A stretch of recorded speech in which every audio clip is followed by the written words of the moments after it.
Amazing, Chris. Welcome to the podcast. Thanks for being on. Happy to be here. It was a shame I didn't just record off the bat when you got on the call because we got the conversation started pretty organically, and it would have been easy to follow on that thread. Right, right. We were just talking about the beauty of ignorance and how much freedom it gives you. And I'm sort of like on that bend at the moment, the ability to like be fresh, or as the Buddhists would say, like beginner's mind. Mm, And so that's you were talking about being young and ignorant or naive, and I'm like, wow, there's a beauty in that. So I think that right. will catch us up to our like free recording conversation. Right. Yeah, the ironies of life, right? When you're young, you spend all your time and focus trying to be more knowledgeable and experienced. And when you're more knowledgeable and experienced, ironically, I'm guessing you spend most of your time trying to be more ignorant and creative in a lot of ways. Right, Like the Picasso artist cycle of, he became a master and then he spent all of his time trying to unlearn everything that he had learned. right, right. No, it's true. I mean, probably, which is difficult, uh, is is really the combination of the two, right? Somehow the older generation can really, tap in and utilize the energy and the sort of naiveness of the younger generation and vice versa. But my experience is like one of the things about the younger generation is they're trying to break free of the older generation. And you know, I'm a big believer in like sort of like the perfect middle ground, which is yeah, you should break away to create newness, but there's a lot of great things about there's some principles that really last through all generations that you can mine from. Course, You yes, structures, systems, processes, beliefs that have been worked upon and improved on for years. So it's important to have a mixture of both, but it's important to identify, I guess, the scenarios and the things which are creative, which are productive to approach with an ignorant and creative approach, and also the ones that are productive to approach with a more structured, systematic, um, whether it be beliefs, whether it be design principles, creative processes, et cetera, et cetera. Oh, also, before we get into the conversation, because I know I'm going to get ahead of myself in this one, just for the listeners at home that don't know anything about, Chris Leba, R13, could you just briefly introduce who you are so that people can know that they're going to be learning from somebody that really knows what they're talking about, essentially? yeah, my name is Chris Leba. I'm the designer and CEO of a brand called R13. We're a luxury denim collection, I guess you would say. And we sell to the best stores in the world. And prior to that, I spent 15 years at Ralph Lauren, um, working there, and that was an amazing experience. But that's the short of like between Ralph Lauren and R13. I'm guessing that's quite a few years before you were born. So that's history before that, but well, That's it, history it goes before way history. right. That goes way back to too much. So that's who I am, and I started R13 really, I think as you like sort of as an outlet because I was still working at Ralph Lauren, and you know. My working experience with Ralph Lauren was invaluable in many, many ways, but I felt very constricted because it was a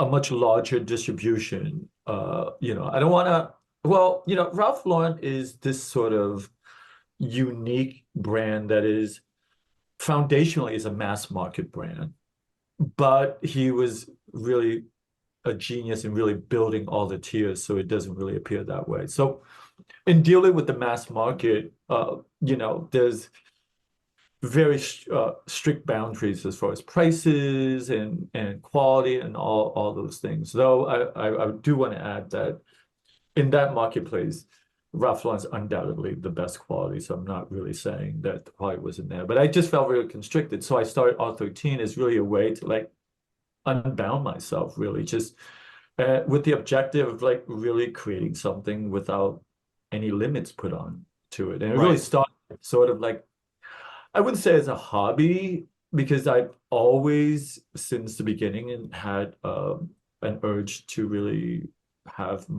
do my own thing.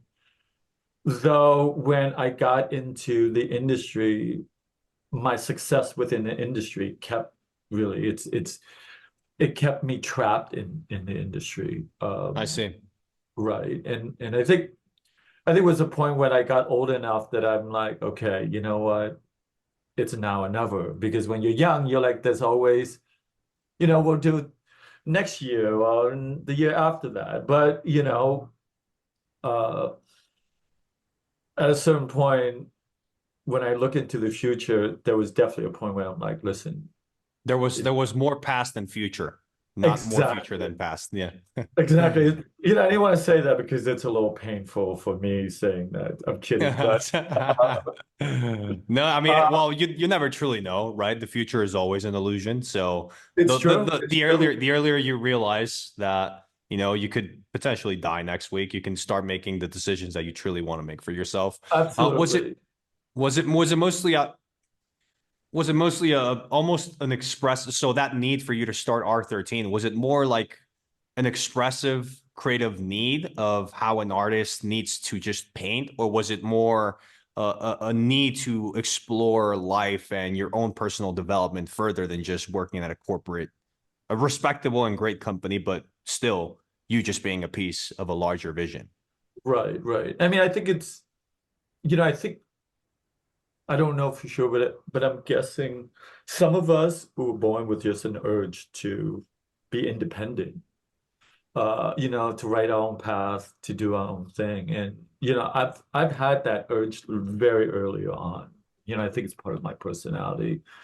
But you can have that urge and you still have to go to school, and you have to you got to follow the teachers, you got to do what you're surrounding. But there's a few of us that were sort of independent souls. Do you know what I mean? And I think I was always like that. But the reason I mentioned school is it's a lot like work. So you graduate from school, you enter into the workplace, and you follow the flow of things, even though you have an urge to really forge your own stream out of the river, should we Of say. course, of course. Yeah. So, that urge was always there. And, funny enough, like I've started um multiple companies before R13 actually took had traction. And, you know, my learnings from that, because I've tried many things, because there's always lots of ideas, right? Especially if you're a creative person, like, oh, this would be great, this would be great. And ideas are actually they're very they're very easy to come by. Right? Um, so one of the things I've learned, and certainly it's worth broadcasting to the world, is what I found is that what worked and why R13 worked is because it was more than an idea. It was authentically who I am. And I think that's a big difference between, oh, well, what about this? Like, I think you can make money doing this. And again, I'm speaking from personal experience. Like, I'm sure there are people that experience life in a different way. But for me personally, I've tried, there are things that I like that I've tried that it's an intellectual thing versus like a emotional thing. Yeah, I see. I see. Interesting. And when you were approaching, or when you were transitioning, that going back to our initial conversation of the benefits of youth and ignorance versus the benefits of experience. Um, I mean, you were experienced on paper, right? You had a very successful career for a great company. But during this process, do you think it sort of like took you back to that youth, that ignorance, that creativity? So, or when you were starting, do you think you had the best of both worlds? So the experience, but also the novelty and experience of pursuing your new ideas and your new ventures. Well, I think that's a very good question because it is the combination of both because it is just it's both because that's what was happening. It was the truth in what was going on because I had the experience, but I was always also embarking on something that I hadn't done before. So it was both. I mean, and I think knowledge, again, really, you can't really say that it's good and bad. It's it's both, and you really need to know how to use it when it's needed and put it away when you don't need it. You got to know when it helps you and when it impedes your Hmm. progress. You know what I Of mean? And course, like a tool, like any tool, right, they're good for exactly. certain things and not good for any other for others. Exactly, exactly. And the thing is, you also have to like to me, like I value sort of this idea of the beginner's mind because when I think of myself and I'm looking at you, it's like that's beginner's mind, right? Like there's so much, there's so much to discover, and there's a that naiveness is there's such a beauty in that, especially as you get older and looking back at it. So I try to cultivate that in me as much as I Hmm. can. It's somewhat of a, working against the stream, but it's worth it to like, hey, listen, that, but let's just pretend that you didn't. What would happen if you didn't know that, you know? Right.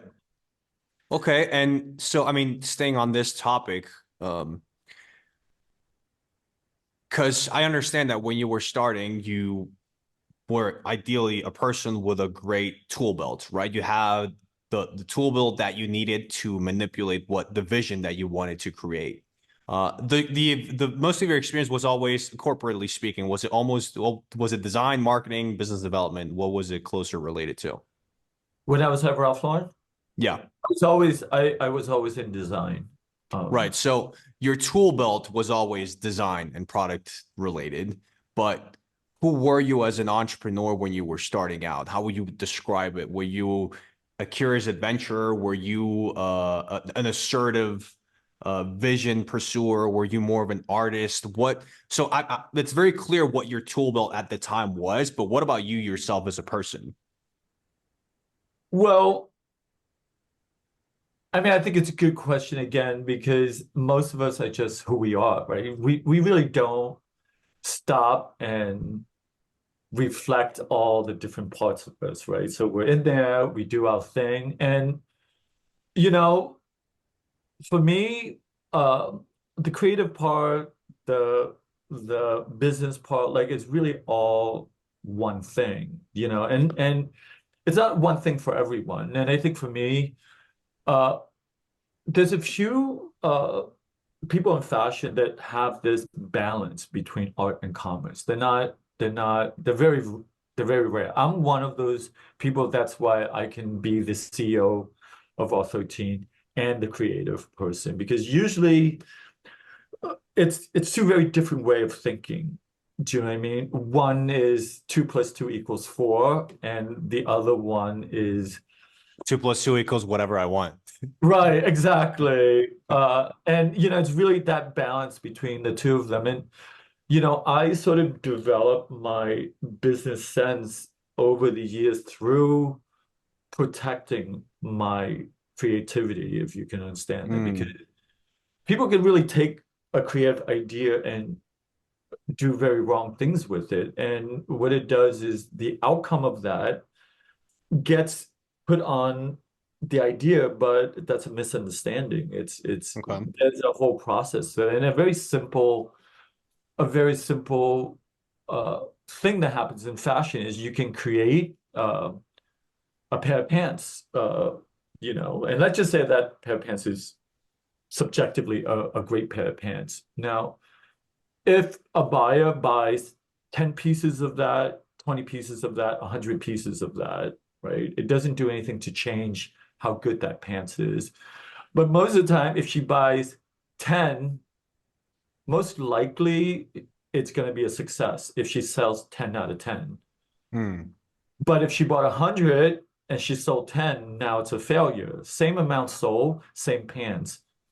The Mhm. ownership itself now makes it a failure, if you Mm. understand what that is, right? Because how business is measured is like, well, I bought 100, I only sold 10, which is 10%, right? Which is a very bad sell-through, as they say. But if you bought 10 and you sold 10, that's 100% sell-through. Now it's a huge success. And again, I'm going back to what is the same pair of pants and the same amount of units sold. What changes the ownership, for example? And Mm. that's just one of, so very early on when someone says like, oh, well, that's sold poorly, I start to dig in like all the nuances because I was just a designer, but I'm like, I'm very protective of what I did. So through really protecting the integrity of what I designed, I began to really understand the business part of it.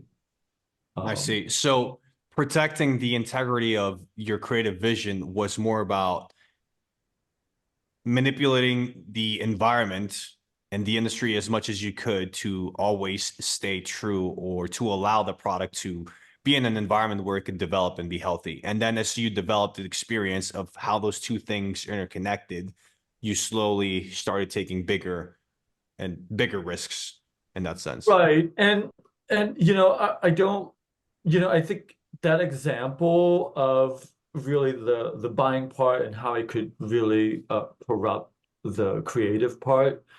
Like I don't want that to be misconstrued as like the business part is the bad guy and the creative part is the good guy. I mean, the thing is in life, yin and yang is really, if you respect yin and yang, then you respect both sides, right? And if you are from one side looking at the other, it causes an imbalance. So, when I explained that, it was really at a place when I was in design where I'm looking over to the business side. But eventually, especially now as the owner of R13, it's a balance between both that I have to keep because they're both needed for a successful company.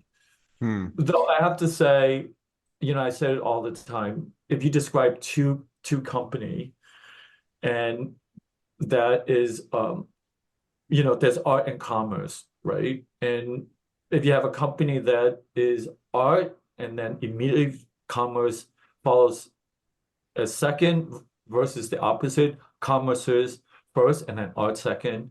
Those two companies are very different companies. They're two of the same critical elements, but how it manifests itself is very different. So in R13, now I'm not saying like the other element comes at a distant second. No, they're actually very close. It's just a flip of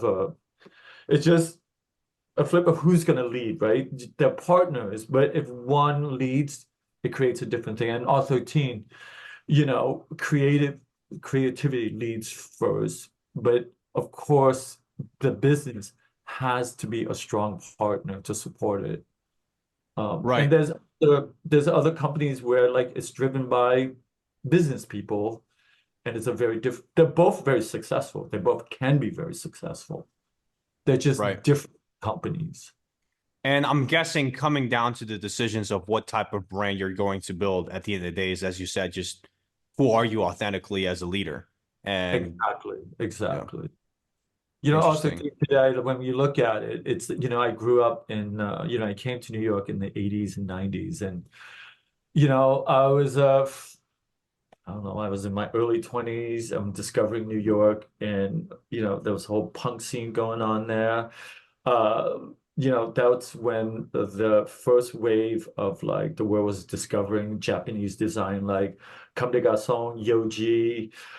It was like a magical sort of time for me because I was young and when you're fresh, everything is beautiful, right? So when you look at R13, whenever I talk about R13, like at the very root of that is really that time and that place. Of course, I'm also absorbing what's now, right? So self-expression is your entire history.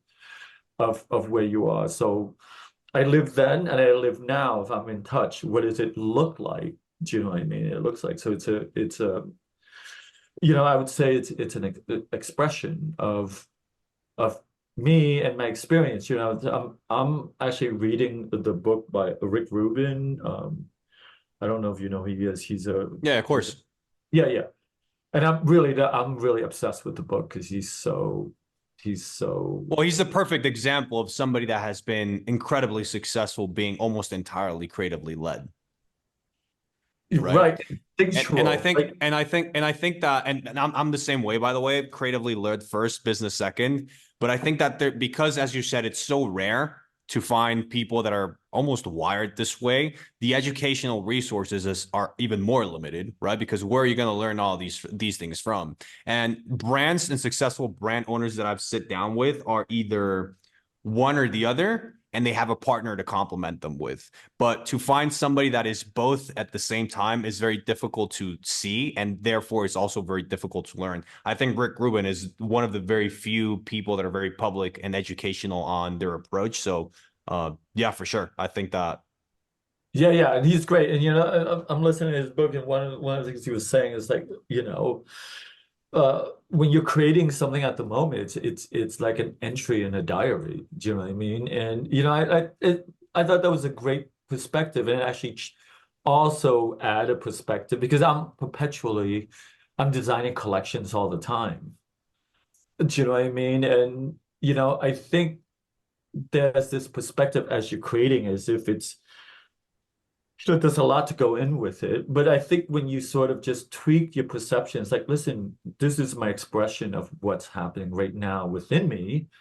And then tomorrow something else will happen, and tomorrow something else would happen. So you're not certainly when I look at that, I become a little less attached to like, oh my God, is this what I'm doing now? Is it the end all? And no, because we're creative people, we're going to continue to create.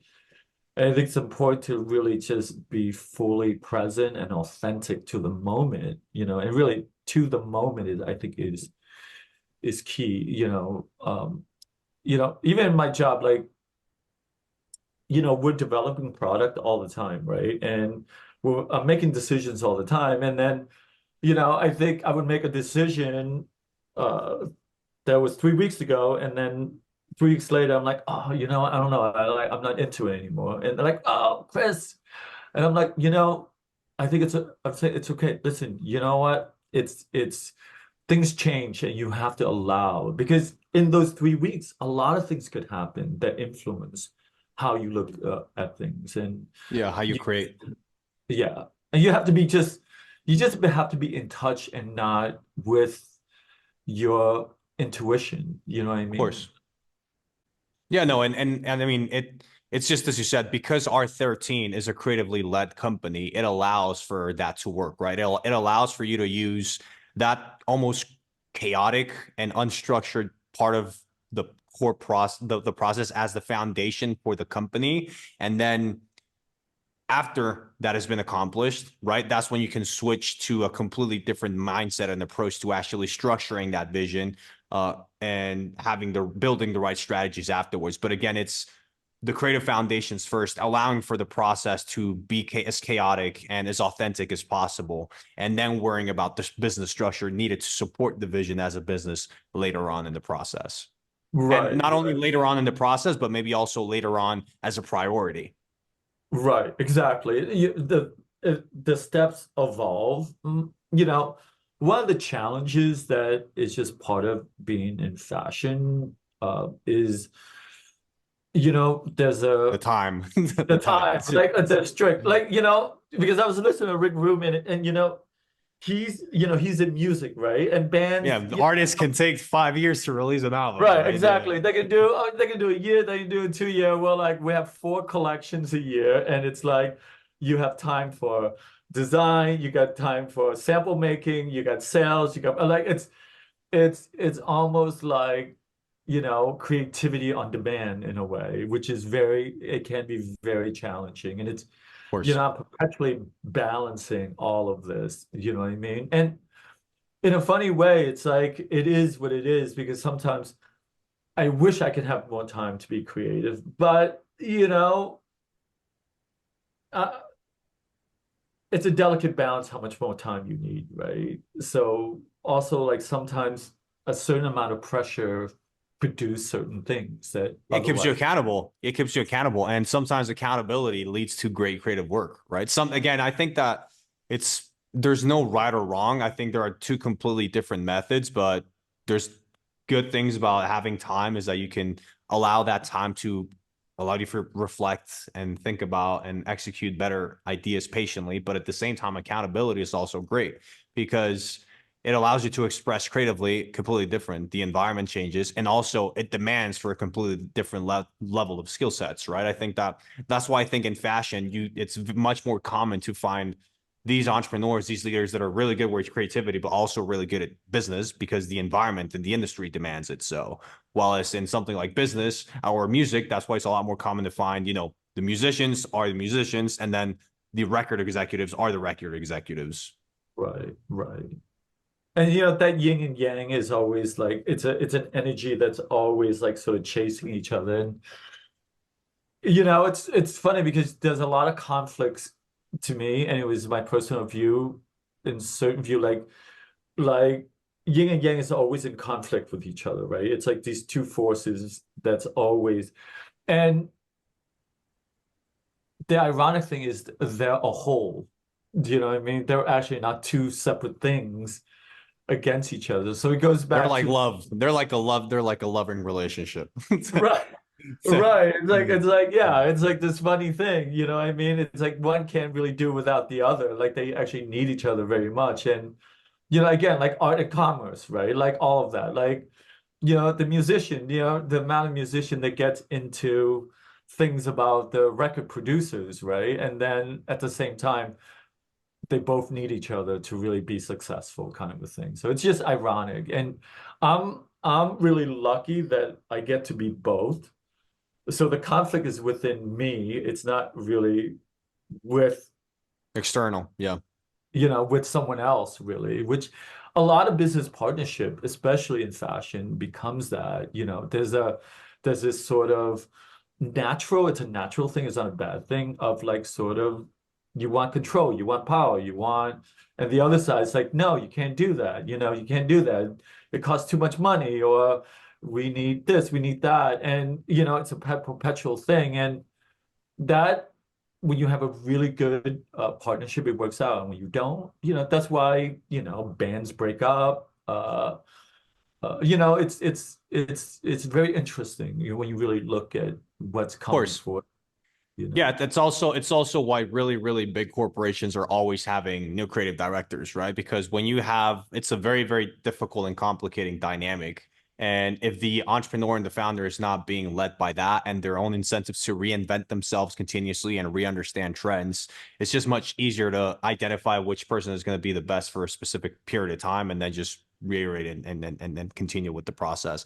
But for you, Chris, what's because it is an extremely difficult process, right? I mean, in theory, it's very simple, right? Because you just have to learn how to balance the art of the creativity and the art versus the commerce. But in reality, it's an extremely difficult process. And it's an extremely difficult process emotionally. It's an extremely difficult process intellectually.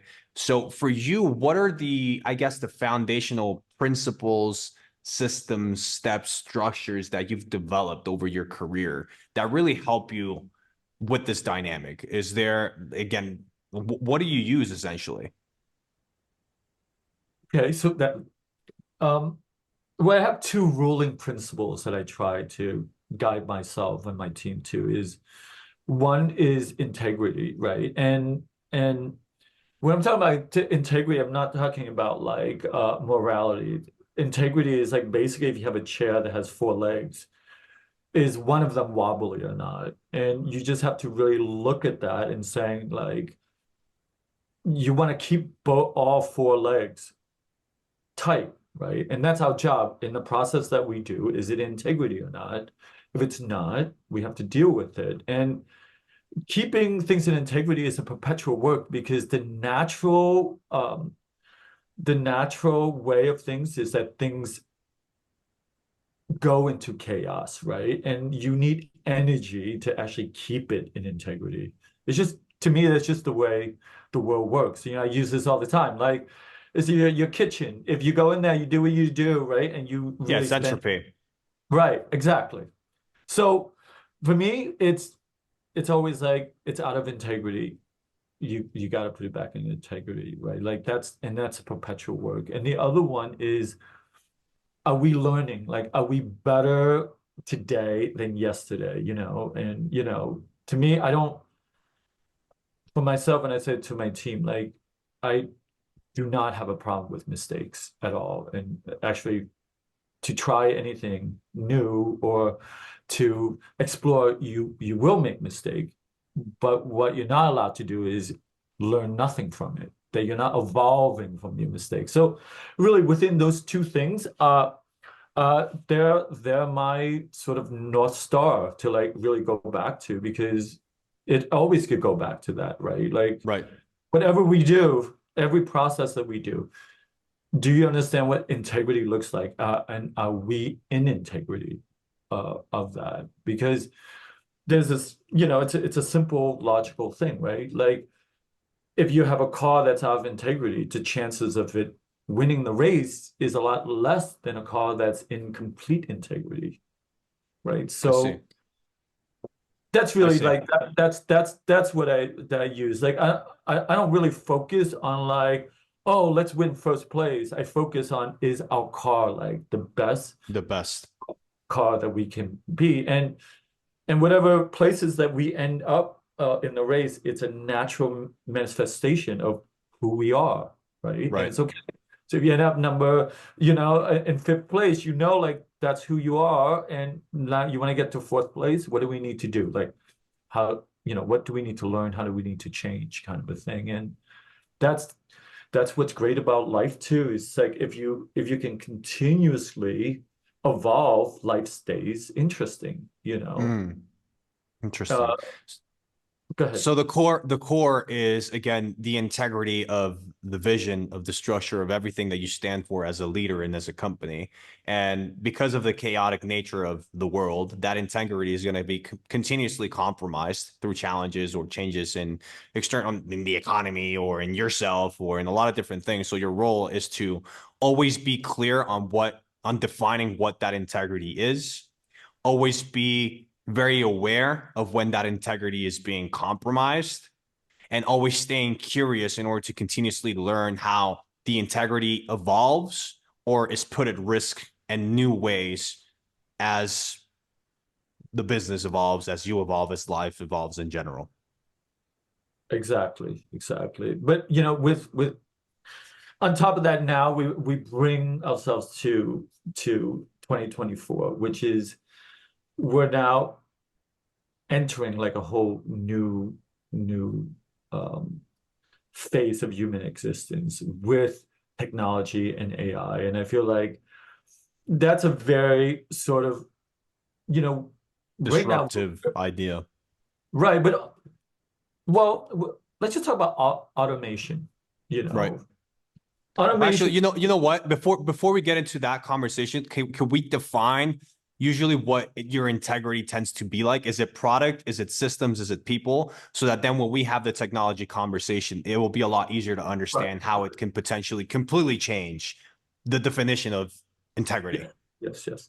So here's it like I think human beings are prone to mistakes, right? Different human beings have different levels of effectiveness, but we'll all have vulnerabilities, right? And that's accepted. And most of the time we're working around like if you forget something, someone else remembers, and as a team, we're perpetually making sure that the car is in perfect tuning thing, right? And that's in product, it's in manufacturing, it's in product development, in basic things like fabric selection. On the delivery date of that fabric, is it going to compromise the production chain or not? Like there's a lot of, like a car, accompanies all these little moving parts, right, that works together to create this amazing machine. And that's what we're working to. And what we're working to is really how sort of inconsistent human beings are on all level, really. And that's the cause of most of the things that sort of is out of integrity. It's human prone to errors, right? Which then is a natural thing now to lead into automation, for example, right? Which reduces a lot of those human weaknesses, right? And to give you an example, prior to coming on this podcast, I'm not going to say her name, but she's sitting next to me, and she reminds me that because if I say her name, she'll come alive. But she's like, "You got a meeting in 10 minutes." I'm like, "Okay, and she would never forget to tell me you have a meeting in 10 minutes.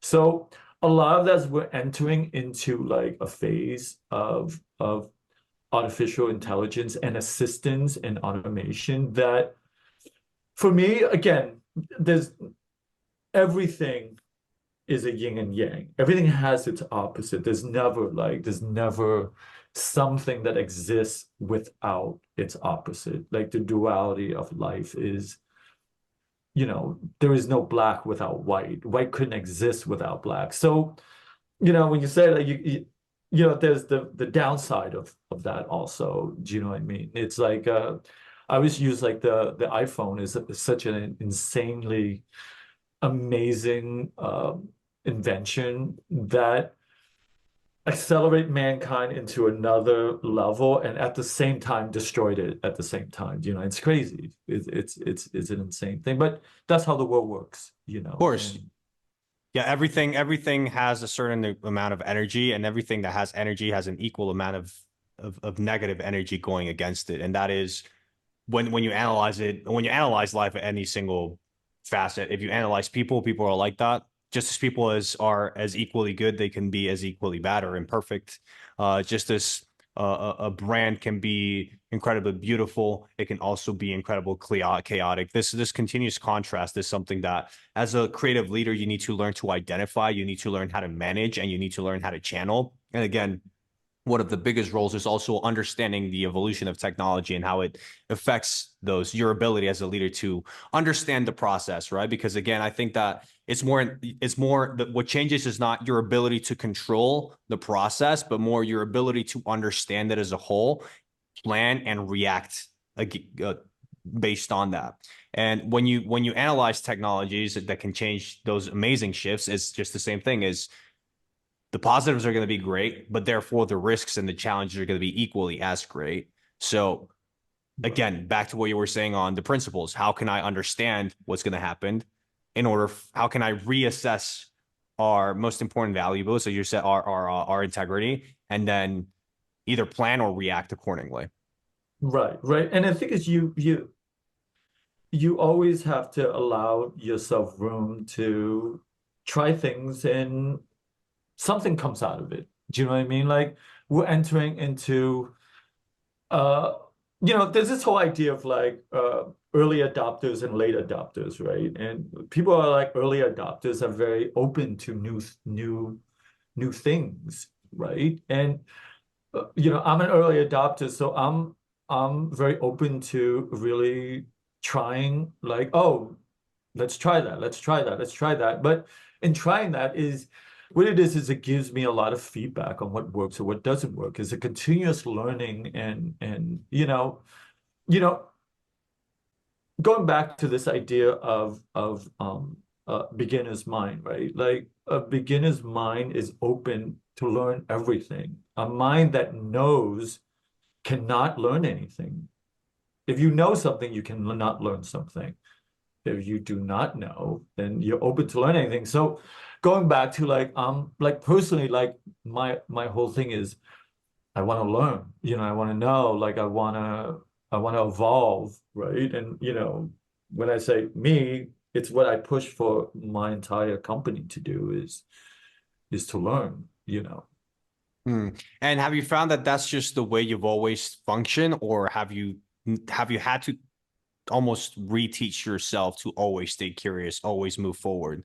Because with, with time and age, and I mean, I'm I'm pretty young, but I do feel, the difference when you're 30 versus when you're 20, right? When you're 20, again, you're less experienced, but you're less arrogant. You're always looking for something.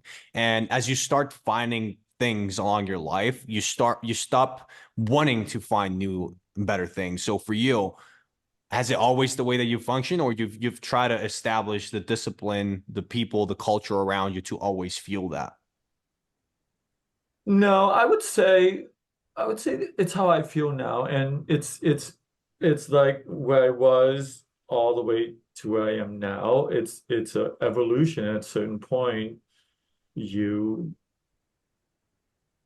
certain realities sort of becomes like, and it's a slow burn, I think, through experience, to like sort of a lot of things influence the way that you evolve as a person, you know. I think somewhere along the line, again, it's a natural process, and there's nothing. There's, I think, when you understand like whatever's going on with you in your 20s, in your 30s, in your 40s, that's none of it is wrong, because to me, there's a greater power that actually, control what is Is it you're guiding is feeling. guiding your way through it. Right, Yeah. exactly. You know what I mean? And to say like, wow, the 20-year-old one, why aren't you like a 50-year-old? That's silly. You know what I mean? It's not possible, nor should it be that way. I think Yeah. there's a way that the world is supposed to be that we're perpetually like trying to fight against, which is silly. It's just, a teenager is going to be a teenager, and a 20-year-old is going to be a 20-year-old. I mean, listen, there's room within that, right? And there's seeds for like how human beings develop, but like anything else, like like a bee or like a flower, everything grows through its stages. There's nothing wrong Mhm. with any one of those stages, you know what I mean? And Right. I'm at a very mature stage and I see things differently than I did when I was in my 20s. And again, to really see things differently, you really have to make a lot of mistakes, really. You got to Go through the try. process essentially. You have to go Yeah, through you the got process to. for You long got to. periods of You time. got to. Yeah. You got to. That's really the key to learning and involvement, like growing, right? You gotta. Insanity is doing the same thing over and over again, expecting a different outcome, right? Albert Einstein quote there, but Yeah. which I completely know that it's true. And a lot of times, even with my team, I'm like, guys, it's so funny because so many people will do it something that doesn't give them the outcome that they want over and over again until the day they die, hoping that somehow it's going to go their way, which is so silly. Do you know what I mean? Right. Because if you want five and you keep adding two and two up for the rest of your life, it will never be five. You know what I mean? And a lot of people, unfortunately, really just do that. They'll fight for that. And I think a lot of it has to do with ego, not in a bad way again. It's just learning to learn, you also have to like have the ability to, I'm not going to say suppress your ego. Your ego has to be smart enough to Your ego needs to be afraid of itself. right. Yeah. Very well said. The ego has to be smart enough to know what's bad for itself so that it could be better, because the ego is always about itself, right? But a smart ego will know how to get what's good for it versus what's bad for it. Do you know what I Right. mean? And Yeah. that's Yeah. the difference. But you can never suppress the ego. You either have a smart ego or a not so smart ego, really. Yeah. Or almost it's more like not, it's not even either smart or not so smart. It's just maybe awareness is you just have an aware ego. You're aware of the consequences, you're aware of the risks, and therefore you're always pursuing your own egotistical Yeah, maybe purposes, but at least you can understand which short-term challenges are leading you to your long-term success failures. yeah, oh And yeah, I really like I really like this topic because again, when you dive into the art of creativity versus the art of the commerce. There is just the complexity of the process is just endless, right? If you have these conversations and you go into depth of the awareness and the things and the strategies and the variables, everything is so complex. But that's why with something that is so complex, you need very simple rules. And again, a very simple rule to the complexity that you always hear is just do it, right? Just go out there and be consistent and learn. And eventually, through time, you will develop the awareness, you will develop the learning, you will develop the abilities, you'll develop the understanding. But just go out there, be consistent, and as you said, learn, because it's not only about execution, it's about execution follow through with learning, which are completely two different things. Again, as you said, execution just for the sake of execution can lead you to continuous failure. But execution with learning will lead you to eventually the place where you want to be at and the awareness and the experience that you need to get there. Right, right. No, exactly.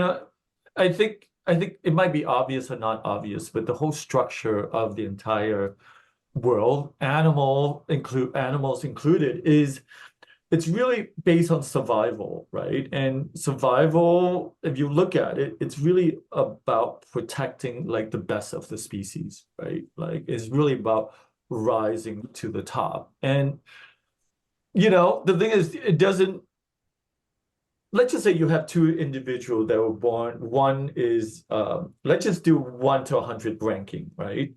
And you have someone that's born in at number 100. You have one that's born at number 50.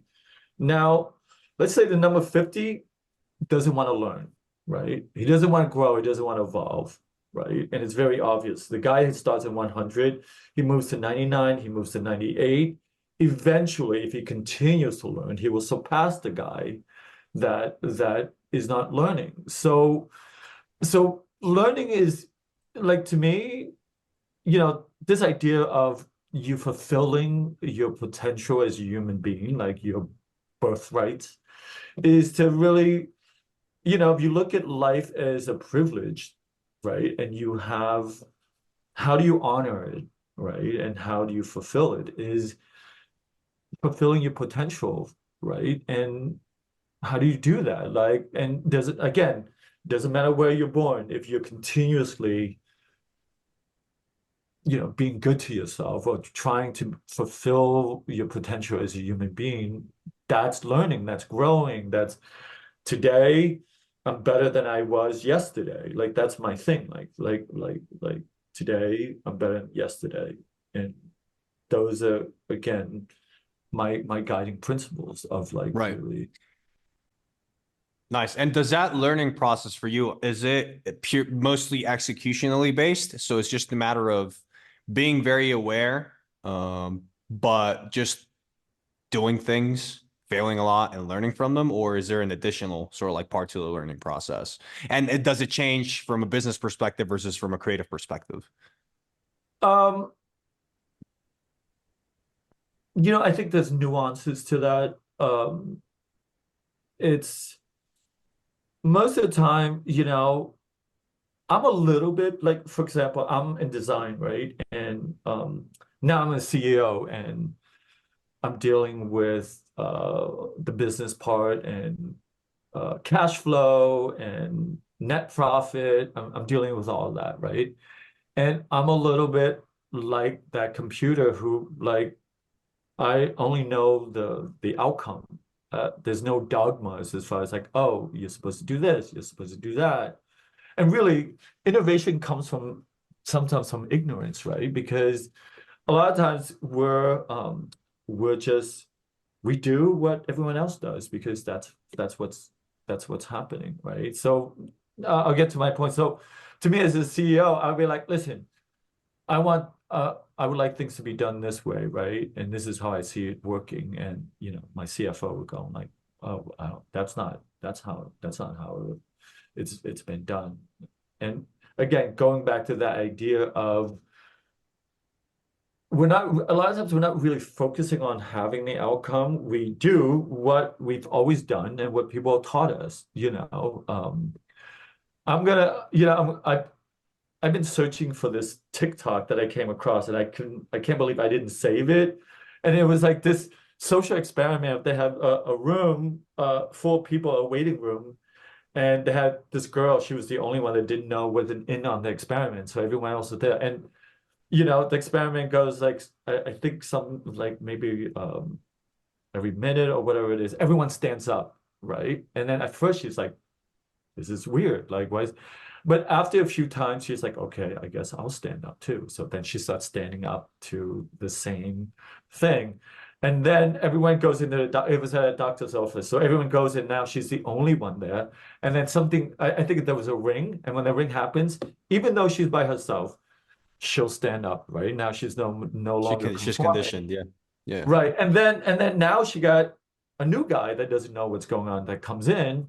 So he sits down and then now she's standing up and he's like, what's going on? And she's like, I don't know. I was here. Everyone's standing up. So I'm standing up. She's like, okay, I'll stand up too. Right. And really, to me, I experience that in life a lot. Like we just do it. We have no idea why we do it. It's That's what everyone else does. So we do it. Now, the people who don't do that are the innovators, right? Or they're understanding like why they're doing something. And there's a how do I get there versus like, oh, well, they do that, so I do that. And that's a lot of what's going on for the majority of people today. Do you know what I mean? They will stand up and fight for standing up, though they have no idea why they're standing up. They Right. have no idea. Yeah. Right. So learning how and what to focus on cannot come from a place of without really solid foundations on why you're doing it. And those foundations need to be either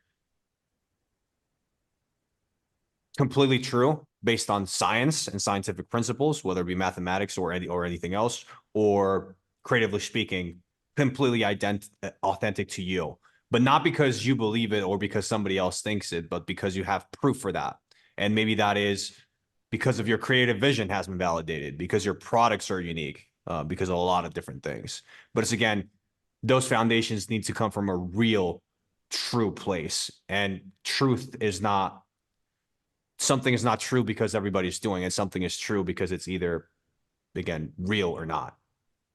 Right. And I feel truth in some way is like digging for a treasure, right? It doesn't, there's a process of really arriving at finding the truth. And along that way are all the mistakes, right? It's like and if you can imagine like you're digging, it's muddy and it's raining, whatever it is, and then you come to the truth. And I feel like a lot of time the truth is that it's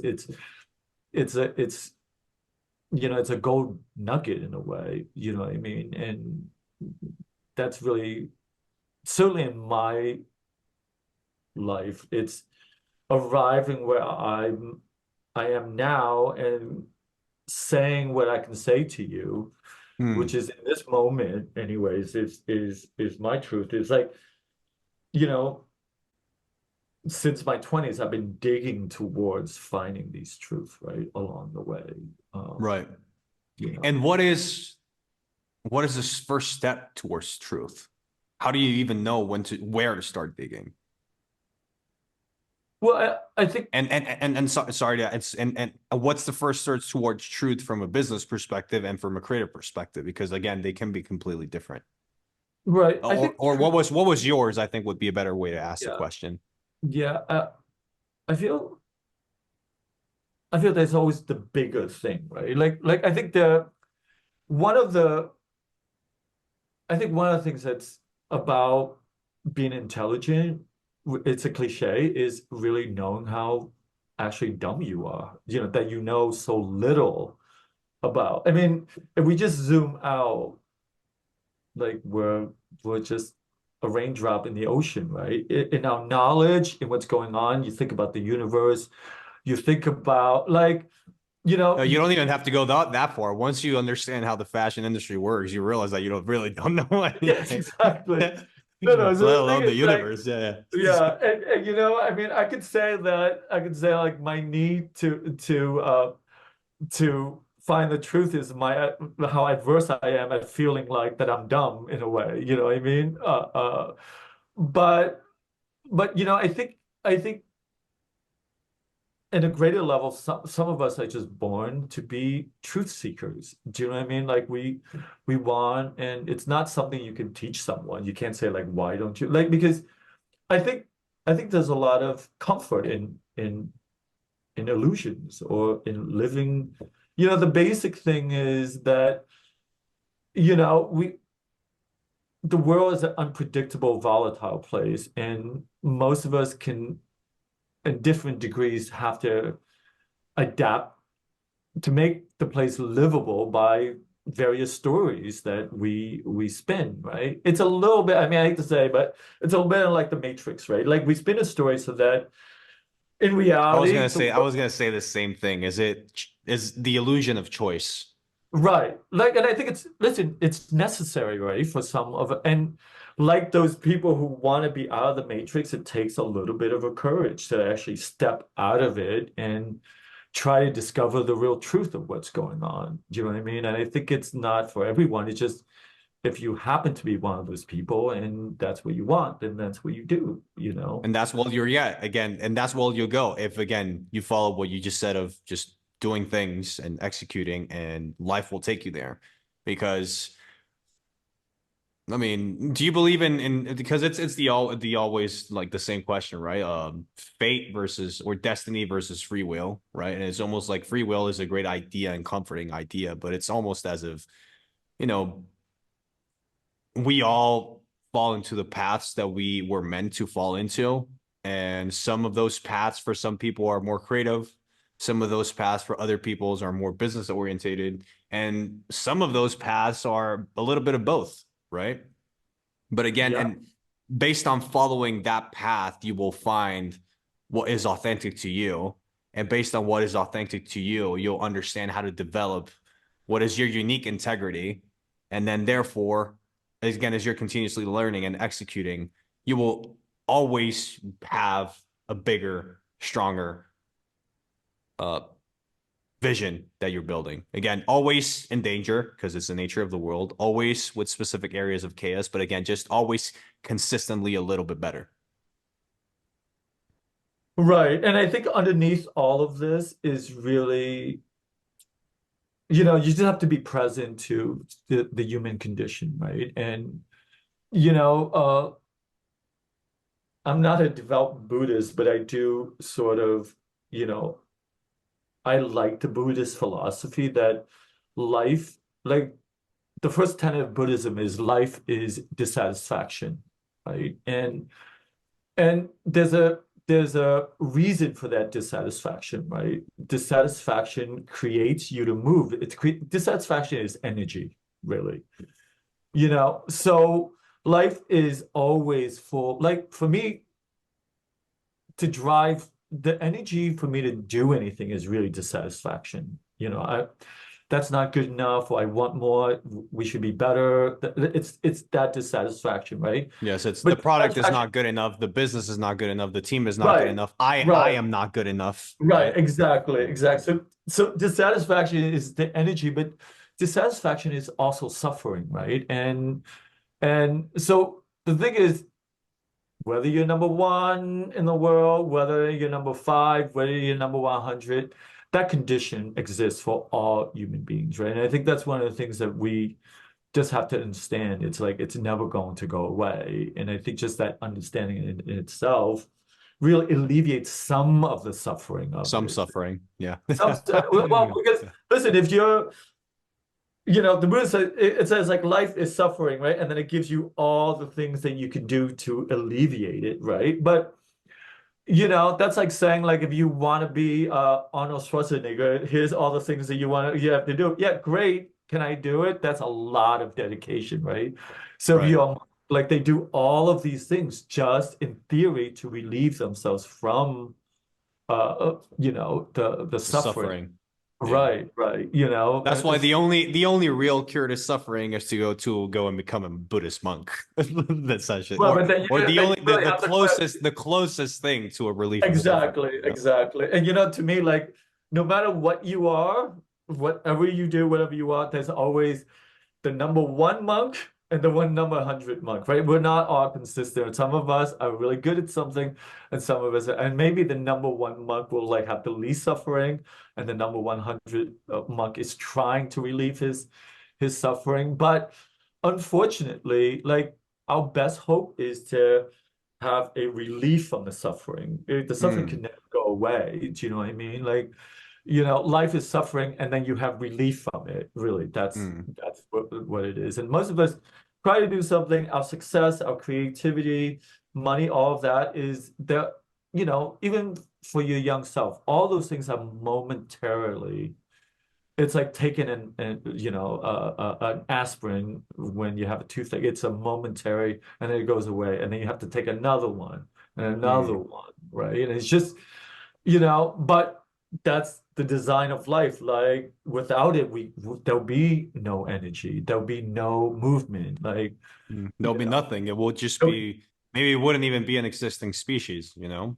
no, it's It's just, true. It's true. We'd just all be sitting around, you know, mm, like yeah, it's true. Like so. You know, the human condition is a tough one. You know, it's a tough one, but it is what it is. We're born into it, and I think you know, the best you could do. And listen, I don't speak for me, and the best I could do is really speak for like the history of humankind and what many people, many generation has really come to an understanding about why we're here and what we're here and the time that we're here, what can we do? You know, what can we do? And mm, there's no real answer, really, you know. amazing.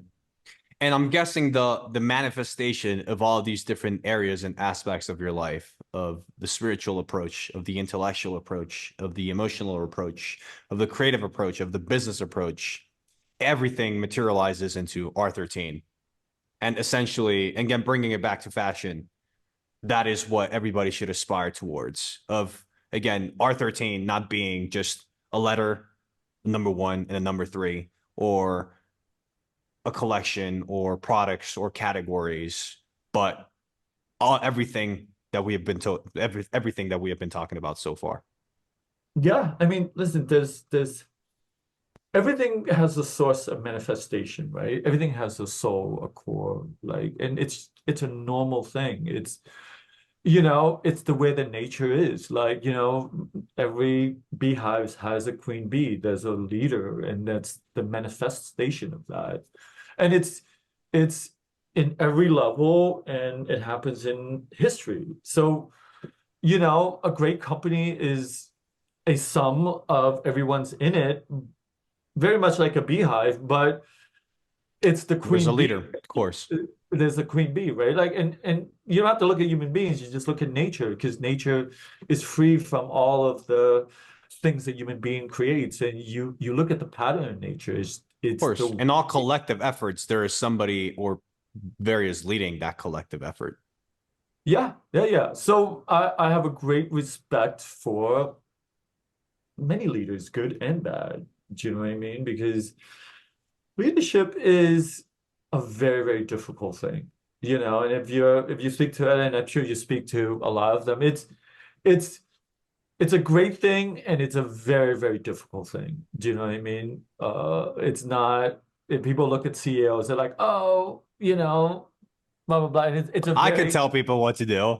right, yeah. Oh, they're the boss. Da, da, da. And, you know, it's a very one-sided, naive sort of look at things. Do you know what I mean? No, you know, they're good leaders, they're bad leaders, but overall, you know, I I congratulate and respect anyone who's willing to lead, right? And willing Right. to step Lead out. authentically. Anybody But that's willing to find something authentic, a vision, and manifest it, whether it is with principles that you agree with or that you relate with or not. right. And you know, to me, of course, there's a lot of brands out there, going back to fashion, there's a lot of brands out there that, you know, I don't like what they're doing, or I don't think but I would never say that about the people who are leading that, because I know how difficult that is. I know for them to be there, to exist, all the struggles and all the things that goes wrong, and even facing criticism like me, like, oh, I don't really like what you're doing. Like all of that you will have to take in. And so all leaders, really deserves really respect from me. So I certainly do. I certainly do, regardless of whatever product they're doing. Hmm. Of course. Yeah. Amazing. And just to sort of conclude this entire conversation, I guess the perfect question to ask would be understanding now the both importance, but at the same time unimportance of advice in hindsight, right? Because Right. it's useless, it's useful, but also equally as just equally useless. What would be the biggest piece of useful but useless advice that you wish you told yourself early on? And let's do it in two let's do personal advice, and then also let's do business or brand building advice. Okay, so I think that's so in my 19 years at Ralph Lauren, right? And for me, I'm very guarded about what I let into my psyche because everyone has opinions, right? Everyone says like you should do this or but like and I think it's very important that you pick who is it that you trust to listen, right? And I think it's fairly easy. Like, you know, when I was at Ralph, lots of people were like, oh, I don't know why he wants that. Like to me, I never questioned that. Like to me, I'm only there because listen, he's a man that built a $7 billion company from scratch. There's like in my humbleness, I take everything that he tells me. I trust Of that course, he there is again almost complete truth based on evidence that that is somebody that you want to learn from. exactly truth based on evidence, right? And I think if you use that, like, you can mine all the know-how and all the so there's two things, right? Learn from yourself or listen to someone who learned it already. But if you did that, you have to pick the right people to learn from, right? Right. You Yeah, and it's can't, by you and it's by learning and it's by learning about yourself that you create the parameters of the evidence that you're looking for. right, right. Hmm. So for me, I mine the intelligence of the humankind up to this point. And if I trust that source, it, I trust it, so I don't have to find out for myself. I don't have to test it out for myself, right? So I think it's one of the ways where you can actually get smart very quickly, but you got to know who you're going to trust to like guide you. And there's so much in the history of mankind. You just have to mine it and you have to trust it and you have to apply it. And then you don't have to find out for yourself. Otherwise, the other thing is find out for yourself. Like go jump out the window and see if you're going to break your leg or not. And if you did, now you know, right? Or you can Right. listen to your parents saying, like, don't jump out of the window, you'll break your leg. It's Right. about picking the source and trusting it so you can bypass the some of the pains of trials and errors and learning, both of which Right. is okay. It's just both of which will move you forward, right? Right. Because if you take something that someone's telling you, now you have to really apply it. It's that application of you know, Yeah, people of talk information. Yeah, of course. about Yeah, because people theory, there's a phrase that I really like that it's in theory, theory and practice are the same, but in practice, theory and practice are completely different. right. Well said. Well said. So to me, I used to when I was young, I was used to think people talk about manifesting stuff, and I was like, that sounds like voodoo to me, like what better, like all of a sudden things appear. And I think now that I'm older, like listen, there's manifest there I realize that I manifest a lot of things in my life. And in contrast to a lot of people who fail to manifest, it's funny because when you're young, let's say when you're in high school, right? Everyone's the same. Like we have the future in front of us, right? And we all have our ambitions.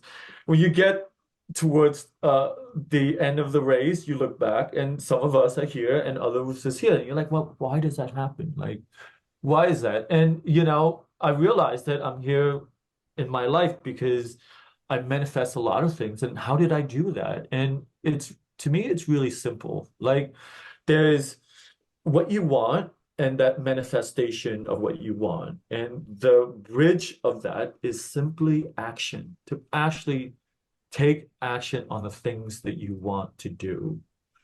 That's the bridge to manifestation.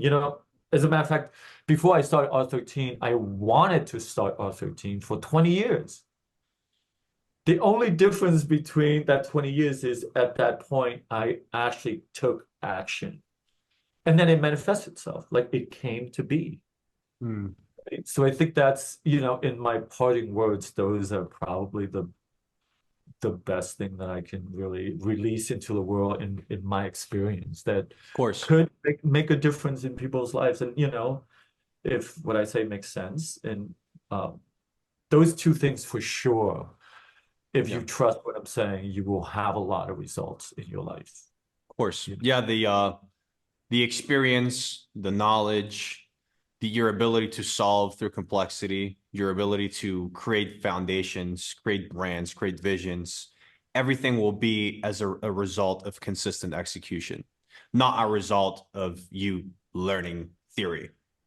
Right, right. And again, they will happen as consequence, not the other way around. Exactly. Everything is, you know, of consequence. You look at what you're adding up, and then it'll show you what it is. It's Hmm. 2 + 2, and it'll show you that Equals it's four. Yeah. right. Four. Or you work on really hard, and all of a sudden the two And if becomes it four. doesn't, you'll ask yourself why, and you'll learn until it does. You know. Right. And all of that comes from really dissatisfaction, really, because many people, like people who Because don't, it's difficult. Because it's difficult to yeah, last doing this for so yeah, long. Yeah. yeah. Many Yeah. people, they're, and when I look at people who are like not doing a lot of things, what I see is a nice life, really, because the level of dissatisfaction, Yeah. right? Like not nice Yeah. life is like, oh, I don't I have get money, it. I get it. I get it. you know what I mean? Internally. Right. Yeah. It's Yeah. like internally, like their level of dissatisfaction is a lot lower than mine. Do you know Right. what I mean? Of And course. I'm Yeah. like, God bless you. Like, you know, because really ultimately we're just trying to relieve ourselves from this level of dissatisfaction. You know Right. what I mean? Ambition is really, it's a little bit like I'm in so much pain. Like, what can I do Yeah. to relieve this pain? Right. Right. So, Yeah. so Yeah. that's really the energy of like, oh, give me some Uh, aspirin kind of a thing. You know what I right. mean? Right. Right. Yeah. For the never-ending pursuit of for the temporary medicine of human suffering or personal suffering. I guess that's Right, right. it's That's good. It's a true. good That's summary. true. Wow. I mean, I don't know. I don't know if that's I hope that's not too dark of an analogy, Well, I mean, but it's the reality, right? I think yeah. that when I was starting in business or life development, whatever you want to call it, the popular narrative was very negative, right? Nobody really believed that they could do anything. I never believed that I could do anything. But now, because of social media, I think that's shifted. And now everybody believes that they can do anything, but that's not true, right? Before the problem was fear and lack of confidence. Now the problem is arrogance. So by having these genuine, truthful conversations, you can filter out, the arrogance that you need and level it with the reality that you need to move forward. So I think these conversations are very, very heavily needed nowadays. Right, right. So I'm glad as an old timer I can add some advice to the younger people. Oh, wow, Chris, what a great conversation. And I could talk about these things forever, right? But Right, I'll wrap up the conversation because obviously you have things to do. We cannot right. have a conversation for 3 hours, but maybe someday we can do a second part to the Sure, conversation. sure, sure. Hmm? I'm around. I'm around. So great, great chatting with you, and always, now that I'm older, I'm always like a delight to meet like the new caretakers of the earth. Well, we don't know yet. We don't know yet. Right now, I'm just a guy on a TV screen with a podcast, right? No, but you're one of many, but you are, and it's always delight to see the next generation, really. Well, thank you. That's a big compliment, and I'm sure a lot of listeners will also take it as a compliment, people that identify with everything that you've said. So, thank you, truly. Thank you. All right, all right. You have a good one.